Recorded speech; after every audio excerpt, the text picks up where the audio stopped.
Hey, what up everybody? This is Stevie Breech coming to you today. I got a fun little video project that I'm going to be putting together. This is my top 5 WrestleMania trip moments. I've been very lucky that I've been able to go to 4 WrestleManias. For 3 of those, I put together one of the best wrestling trips that anybody can go on. For WrestleMania 27, 28, and 30, I've been able to attend with my good buddies Ravi and Miguel, Assault and Battery 777, and Freaking Yeah 88. For 2 of those trips, Luke Cara was able to attend with us.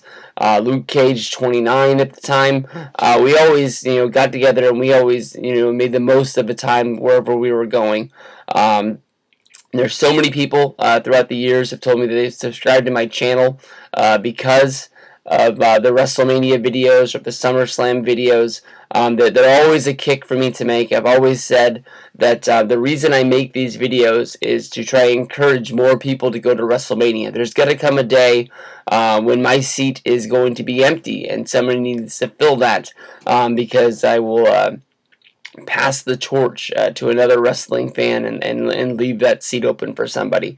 But I always get a kick out of people when they tweet me, and basically, when I get ready for WrestleMania season, I kick back and I watch the WrestleMania the WrestleManias on the WWE Network. This year I've been slacking. I only watched 6 and 7 on my countdown, and I haven't even got around to making reviews for those yet. But I always get tweets almost every day of somebody saying that, hey, I'm watching your WrestleMania movie, whether whatever year it is, and it's helping me get ready for WrestleMania season. So sit back, crack a beer, take off your pants, and watch the top 5 moments of me and my friends at WrestleMania, because this is going to be a fun one today.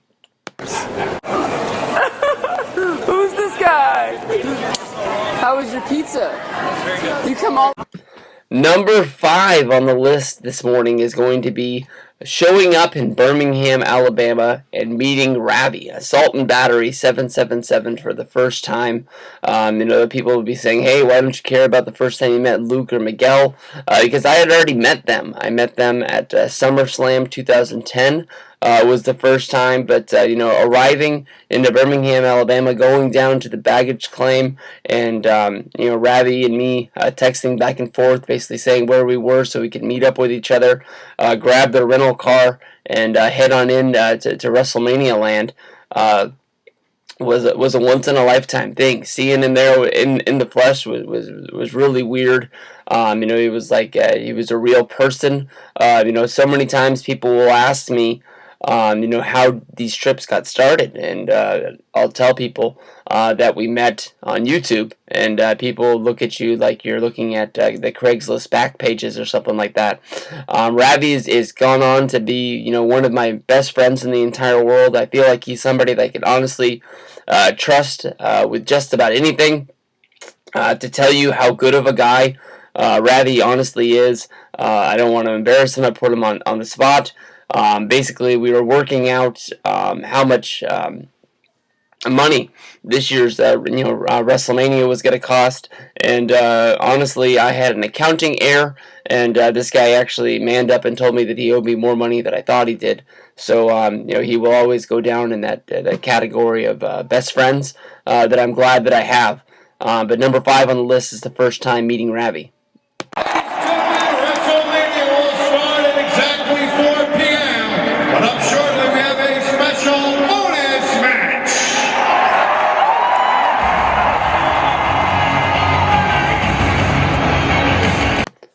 Number 4 on the list is going to be attending WrestleMania 26 and seeing the WrestleMania stage for the first time.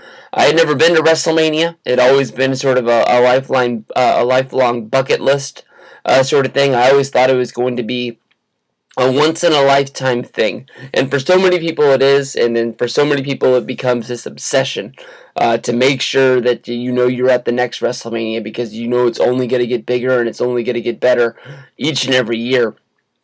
Now, WrestleMania 26, I've told this story a few times. Basically, I entered a contest on the WWE Comics website at the time.